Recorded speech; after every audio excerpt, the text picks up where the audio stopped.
everyone. Welcome to Big Dog's Blog Fantasy Football. We're here today again with Barry Simon with an abbreviated version of our podcast for Week 10. It's abbreviated because Week 10 starts on a Thursday, kicking off a round of weeks like this where we'll need to get things started on Wednesdays rather than Fridays. Barry, are you with me down there? Yes, I am. All right, buddy. I know the information is fairly sparse when we have this roll around on with the early Thursday games, but let's do the best we can. We posted two of your reports today. They're up on bigdogsblog.info. I've sent out an email to all bdbff.info members.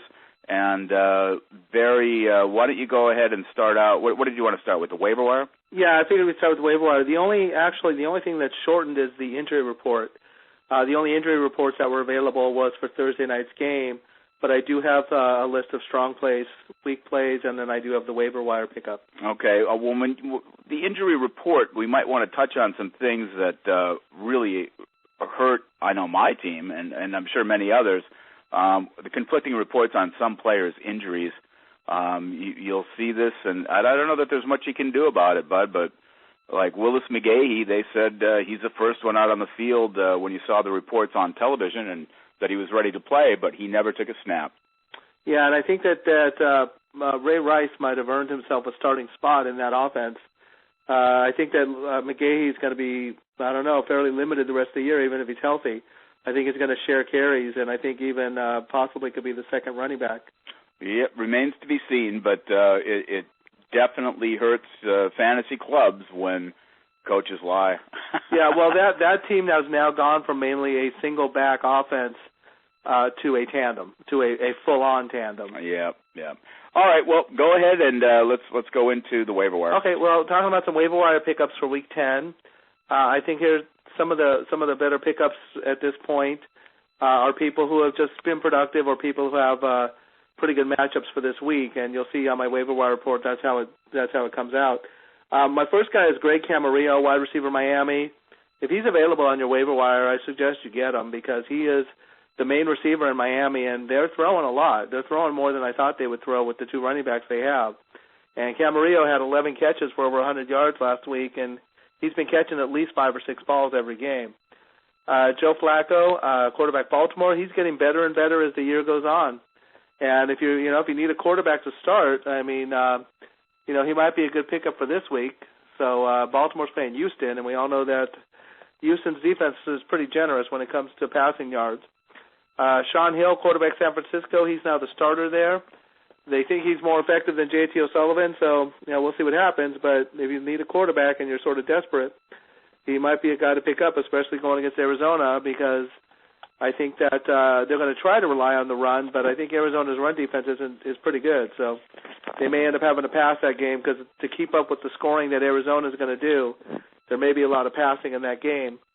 The Panthers' defense, obviously, is a great pickup this week if they're still on your waiver wire. I would pick the University of Hawaii defense if they were playing Oakland. So I think that being that they're playing Oakland, that Carolina has a great option. They're a great option this week. Brady Quinn is another one. He's going to be starting in Cleveland. They're playing Denver, so another good matchup. Ray Rice, we talked about him a few minutes ago. I think he's a good pickup if he's still out there. He's going to be sharing carries at the very least, if not being the starter in Baltimore, so something to look at. Sage Rosenfeld is now the quarterback in Houston at least for the next 2 to 3 weeks, possibly longer because of the injury to Matt Schaub. Ryan Terrain will be the starting running back in Denver this week, and with Michael Pittman and Andre Hall out for the rest of the season, that has pretty much come down to a two-guy backfield with Terrain and with Selvin Young, but Selvin Young hasn't been healthy, so we'll have to see what happens. But Terrain will start and get the bulk of the carries. They have that other guy that really came out of his own last week, Patrick Hillis, the fullback. He had over 100 yards and a touchdown, so he might be someone you might want to pick up as long as Selvin Young isn't playing. I think they may look to Hillis a little bit more in the short passing game, which is where he was really effective last week. Jamal Charles, running back Kansas City, he's now going to be the starter there, at least until Larry Johnson comes back.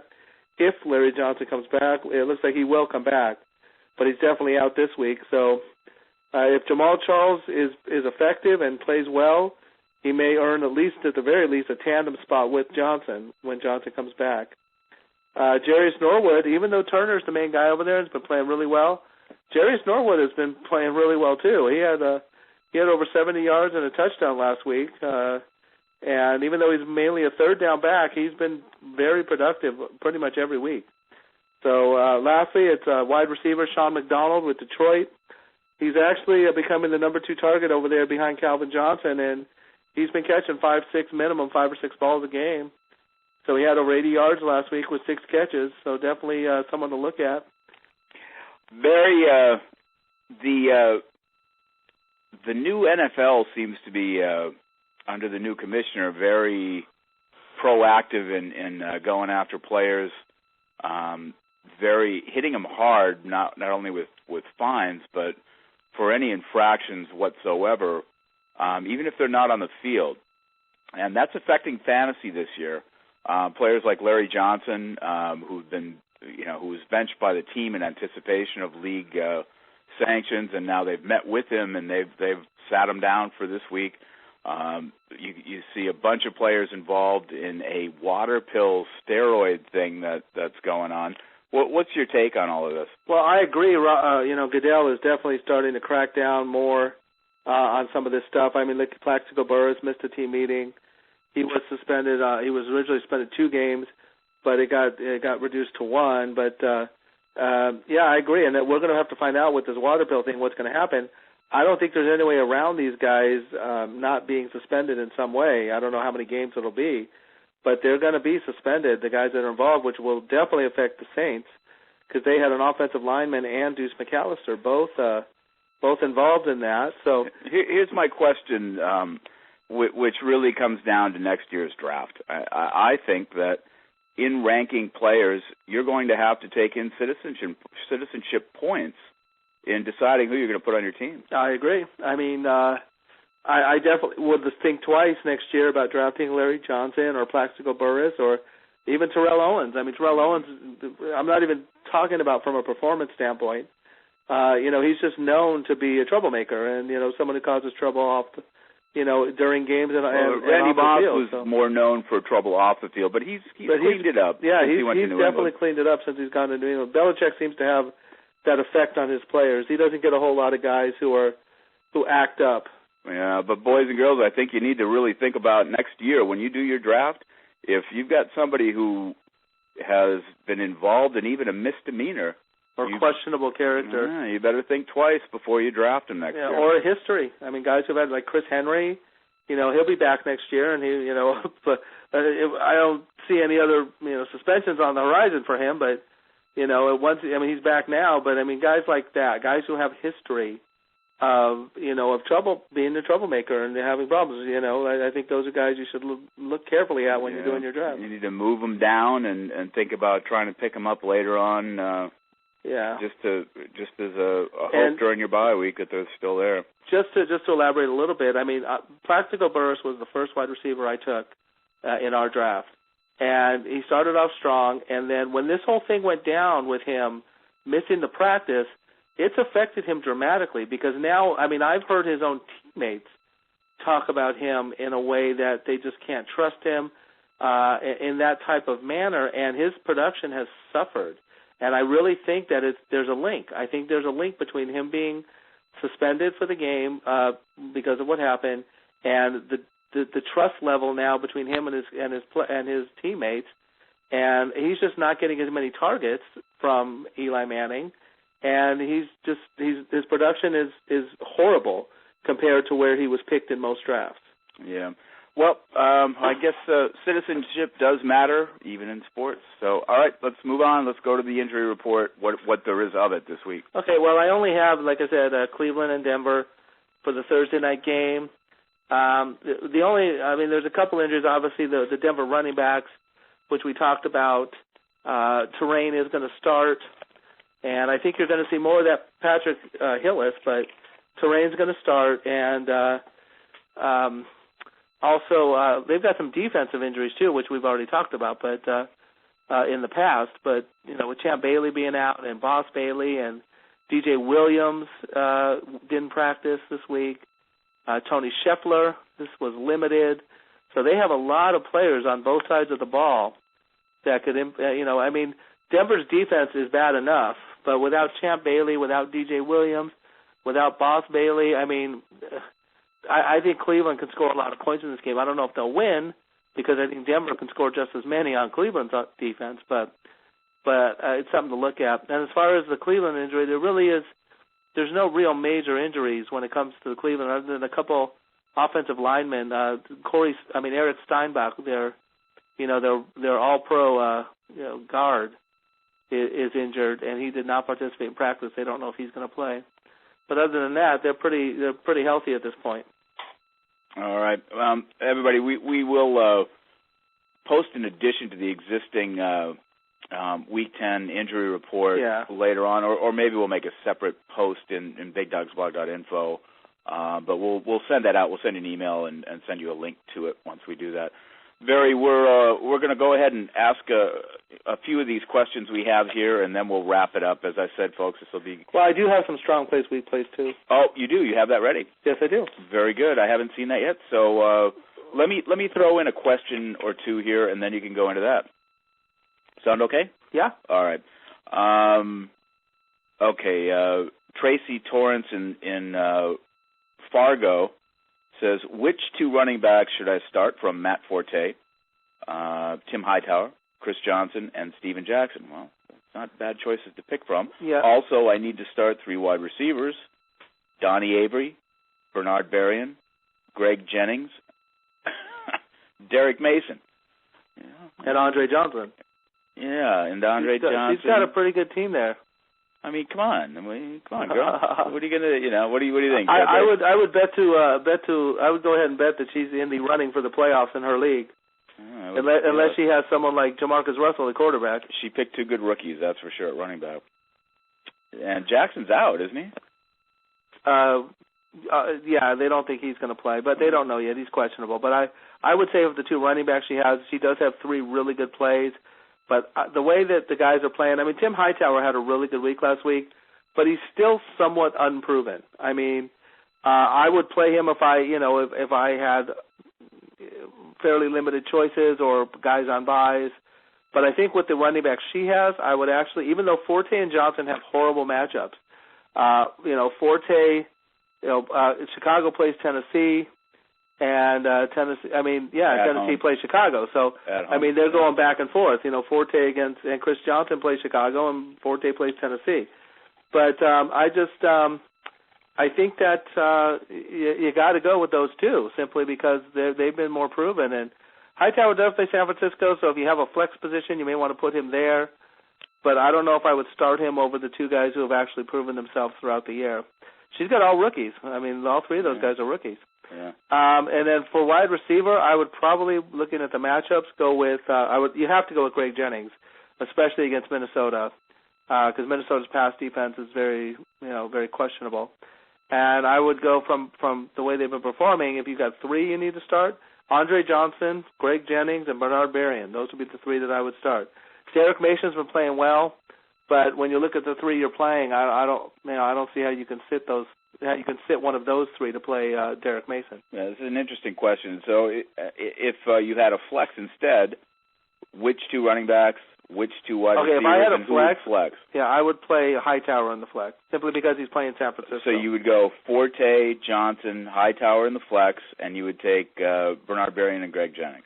Right. Well, she's saying 3 wide receivers, so I'm not sure if she's using it. Well, I know, but just hypothetically. Yeah, right. I would probably take Andre Johnson and Greg Jennings. Okay. All right, I'll let you go ahead. Go ahead and do your strong and weak play. Okay, well, my number 1 strong play this week is someone who's back from who's been playing well, and he's back to number 1 where he should be, and that's LaDainian Tomlinson. Going against Kansas City, I think he's a great play as far as my play of the week. But I'm going to start with quarterbacks. I think Kurt Warner has a very good matchup this week. I think Chad Pennington has a good matchup this week against Seattle. Drew Brees at Atlanta. Drew Brees is always a good quarterback, but Atlanta's pass defense is not great. Brett Favre against the Rams. David Garrard, actually, I know I had high hopes for him last week, because he was playing Cleveland. Oh, I think didn't he play Cleveland last week? Yeah. But anyway, he had a good matchup last week, and he didn't do that great. But we'll see maybe this week against Detroit he can get it back together. And I also think that Aaron Rodgers at Minnesota has a good matchup. Another one, now quarterbacks weak plays. I actually think the Manning brothers, they both have a weak play this week. Indianapolis against Pittsburgh and the Giants against Philly. I think those are both strong defenses, and I would probably, if you have other choices, I don't know if I'd normally sit them, but I mean, if you have other choices that are pretty equal, I would probably sit them and play the other party. More unfavorable matchups: Matt Castle against Buffalo, Trent Edwards at New England, Rex Grossman at Tennessee. He's coming back; he's going to start, but he is a turnover machine, so hard to recommend him. And Ben Roethlisberger, we don't even know if he's going to play, so we have to wait. They were talking about Byron Leftwich possibly starting that game. Running backs, strong plays. Michael Turner, I think, has a very good matchup against New Orleans. Ronnie Brown versus Seattle. Thomas Jones at St. Louis. I think Jamal Lewis versus Denver has a good matchup. Willie Parker at Indianapolis. And I also think D'Angelo Williams and Jonathan Stewart can both have good games against Oakland. Simply because, like I said earlier, Oakland, I think, is on the level of maybe just above a high school team on both sides of the ball. The running backs I would be careful of. Ryan Grant, I think, going against Minnesota, that's a tough matchup. Justin Fargas at Carolina. Brandon Jacobs at Philadelphia, even though he's been playing really well, Philly's a strong run defense. Julius Jones at Miami. Steve Slayton at Baltimore. And another one that I'm not really high on this week is Joseph Adai. I mean, he's come back, but he's got to play Pittsburgh, and that's a pretty tough defense to go against. Iron. They're Steel City, man. They're tough. Yeah, so I think that's something to watch out for. I mean, Clinton Portis didn't do a whole lot against them the other night, so we'll have to see. Wide receivers to start. Calvin Johnson, I think, has a very good matchup this week. The Jaguars, they haven't been playing that well. And I think Detroit's going to have to, pass in that game because I think the Jaguars will pretty much control the run. Other wide receivers with good matchups: Dwayne Bowe at San Diego. San Diego's pass defense, I think that both Tony Gonzalez and Dwayne Bowe are going to be strong. Larry Fitzgerald against San Francisco, as well as Anquan Bolden. Greg Jennings at Minnesota and Roddy White versus New Orleans.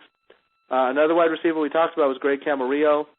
On my waiver wire pickup, I think he has a pretty good matchup against Seattle this week, and he's definitely someone you might want to put in there if you have guys on buys or you're looking for a good option.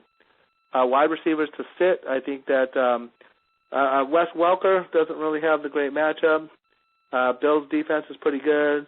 They've only allowed 7 receiving touchdowns the whole year, and Welker's not really a touchdown guy anyway. He's more of a possession yardage guy. Chris Chambers at Kansas City. He may have a good game, but I think he's coming back, and I think that Jackson is definitely more the guy that they're going to these days. Bobby Ingram at Miami, simply because with Seneca Wallace still at the quarterback, Ingram's value takes a dramatic drop.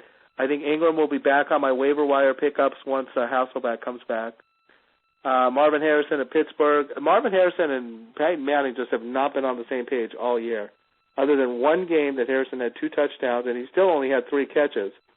He's being targeted 6 or 7 times a game, but he's only actually catching 2 or 3 passes. So, it's hard to back him. It's hard to say if that's Harrison or if it's Manning too, because Manning hasn't looked like Manning this year. Well, it's Manning because Reggie Wayne has not been playing that great either. The only real key that's been playing really well on that offense is Dallas Clark. So that's the way it was last year, though, too, at the end of the season. Yeah, but Ryan, like I said, Reggie Wayne has not been playing well, and neither has Marvin Harrison. So Tony Gonzalez, last week it was Dallas Clark and Tony Gonzalez. Anthony Gonzalez are the ones who had the big games. Mm-hmm. So another weak play, I think, is Plaxico Burress of Philadelphia. He just hasn't been targeted that much, and Philly's got a really strong pass defense. Tight end, strong plays. Tony Gonzalez, I already mentioned. I think Jeremy Shockey could have a good week this week if he's finally back from all his injuries against Atlanta. I think Anthony Fasano against Seattle, Greg Olsen against Tennessee, simply because I think Chicago's going to have to pass. Shenko versus Green Bay, and Kellen Winslow versus Denver. I think those guys have some good matchups. Weak plays, tight ends. The guy that's been in my weak play every single week is Todd Heap, Vernon Davis, Donald Lee at Minnesota, I think that Ben Watson against Buffalo. These are guys I wouldn't play. Another one to watch out for is John Carlson at Miami. Miami's pass defense has actually been pretty good. And with Seneca Wallace at quarterback, I don't trust anyone in that Seattle offense. That Miami defense has been opportunistic too. Yeah, they played really well. I don't talk about kickers, so we'll switch that. Defenses, obviously the strongest play in my opinion of the week is the Panthers against what's now being called the NFL's version of the Bad News Bears. The Cardinal defense against San Francisco, I think, is a decent play. I think the Charger defense against Kansas City is a good play. Miami against Seattle. The Ravens against Houston, and the Titans against Chicago, simply because Chicago was scoring a lot of points, but with Rex Grossman back there, he turns over the ball a lot. So I think that the Titan defense is a good defense to play. Defenses with weak plays, I think Atlanta, simply because they're playing the Saints, and the Saints can score a lot of points. I think that 49er defense against Arizona, Broncos against Cleveland, the Chiefs against San Diego, and I think the Seahawks against Miami are all not great plays. And this week, a team that was touted, the Minnesota Viking defense was the number one ranked defense coming into the year this year in the drafts. And they haven't really played that well, especially. They've done pretty well against the run, but they're giving up a lot of points. I mean, a lot of their games have been really high-scoring games. Yeah, and the Chargers could be on the other side of that coin for the AFC. Yeah, the Chargers was also really highly ranked, too. With a new defensive coordinator who was the Bears' defensive coordinator when they went to the Super Bowl the last time, though. Things might turn around this week. I agree, simply because I think that they're going to come out aggressive and motivated, and they are playing the Chiefs. I think if they were coming out against a team like, New Orleans or Arizona, or a team that can score a lot of points, I think that, it wouldn't be as strong of a play, but I think they're going to come out aggressive and motivated to try to prove a point that they aren't as bad as everyone thinks they are. I definitely think they're a really strong play this week. We'll have to see how it goes throughout the rest of the season. But all right. Are you wrapping that up? Yep, and that's pretty much what I have. All right. Well, I going back to players and injuries and things to watch out for, I think I need to start a School of Hard Knocks category for things that happen with diva players, especially when they travel to foreign countries, like Jeremy Shockey last week, or was that 2 weeks ago? He made the trip, and I think he started the game just because he wanted, even though he was hurt, he wanted to, make a start and play in London. What do you think about that? Yeah, well, I agree. I think that, a lot of these players, not even just in London, I think that players want to play. And it really screws up from a fantasy standpoint. It really hurts people who are trying to put their lineups together because they get reports that certain players are going to play, and then, let's say, right before the game during warm-ups, they decide they can't play, or they'll go out there and run a few plays and decide they can't play. And obviously, people in fantasy football look at it from a different perspective. We want to know either they're going to play or they're not going to play. And if you play, you need to play the whole game. We want that absolute answer, but I don't, obviously from a reality standpoint, well, obviously, players hard to do get hurt early in games, and it happens with fair regularity. Right, but I think that there are players that have that diva kind of status that you can pick out, and when you have specific situations where it's a big game, a big division game, or something's going on, and they want to get in, they'll get in because the coach will give in to let them start, but then the coach will take them out. Well, again, I think a lot of that has to do with ego, but I think a lot of it has to do with just wanting to play. Yeah. They want to play, and then they get out there. Physically, they can't. Mentally, they want to play, and they get out there thinking they can, and then they realize once they start that, this might not have been the best idea. And to reverse that, I think sometimes coaches will start a star player just to throw the other team off and make them plan for gameplay for that player. Well, that happened with Steven Jackson last week, too. He started, but he only had 2 or 3 carries. He had 7 yards, and then that was it. Right, and I think McGahee is another example of that this past week. So, okay, that's the end of our reports. And, folks, I don't have that up on the website yet, but as soon as Barry gets it to me, I'll put a posting on there. Yeah, I just did it this afternoon, so we'll get it up. We'll send out an email tomorrow probably. And we're going to wrap this up with a few more questions from our BDBFF.com club members. Which quarterback should I start, Barry? Aaron Rodgers, Matt Ryan. Jay wants or San Diego. Well, I mean, I think if that's your choice, I mean, I think you've got to go with Aaron Rodgers. Matt Ryan is going against New Orleans, which, is not a great defense, but, Aaron Rodgers has definitely proven himself to be, a top-tier quarterback, and they are going against Minnesota, whose pass defense leave a lot to be desired. So right. New Orleans does also, but Rodgers seems to have more. Yeah, if you have a veteran who's a good quarterback and a rookie who's a good quarterback, in similar situations, I think you got to go with the veteran. Right. Even though this is Aaron Rodgers' first year, he's been watching Brett Favre for 3 years. Well, plus he's a top 10 quarterback right now. I mean, he's been playing really well. And guys, I'm only going to take the first of any questions that you gave me just to speed this up and end it. Okay, I need to start 2 running backs from Jamal Charles, Jamal Lewis, Steve Slayton, and Michael Turner. F. McLean, Bronx. Well, I think this week you got to play Jamal Lewis, because he's going against Denver, and Denver just gives up a lot of yardage, as well as, I think Jamal Lewis can score a touchdown or 2 this week. I think that is it 2. I think that the other one you can go with is Michael Turner going against New Orleans at home. I mean, at home, that guy's a monster, and against New Orleans, I think he's going to continue to be a monster. Houston's playing Baltimore, so that pretty much, I think, takes Slayton out of the mix. And Jamal Charles is playing San Diego, a team that I have already said is, I think, going to come out motivated and aggressive. So I think with that choice, I think Lewis and Turner are your best choices. Yeah, you know that Atlanta will try to slow down the New Orleans offense by running that ball. Yep. So I think Turner's a lock.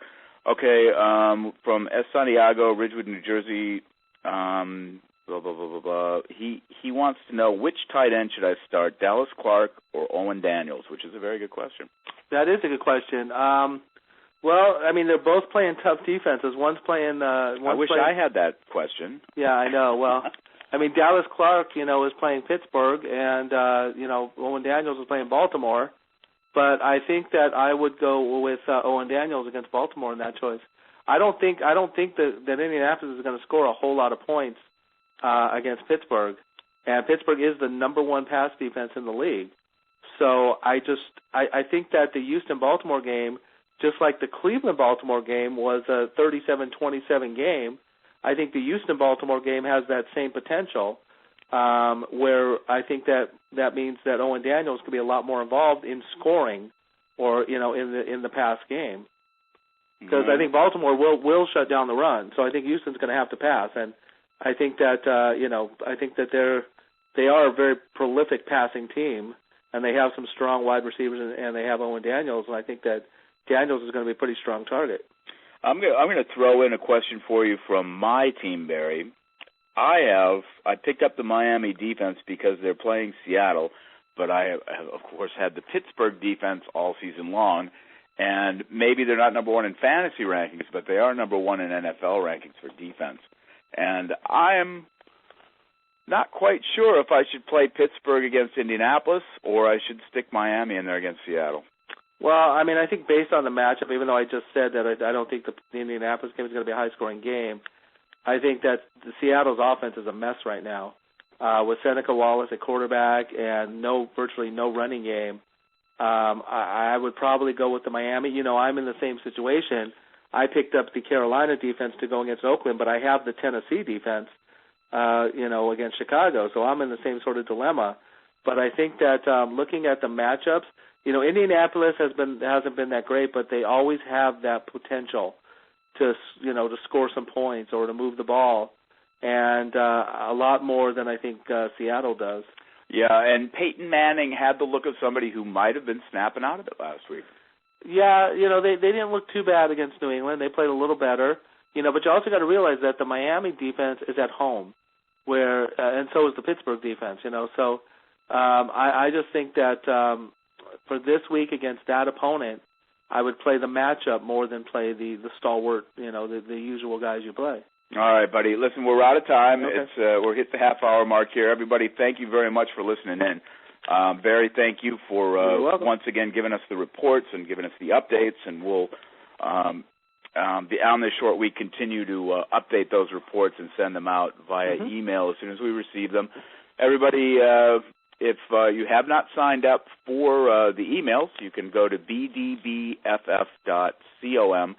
bdbff.com, and you need to, when you give us your name and email, go to your email and respond to ours, because we hate spam too. And the only way you'll get those emails is if you confirm your request.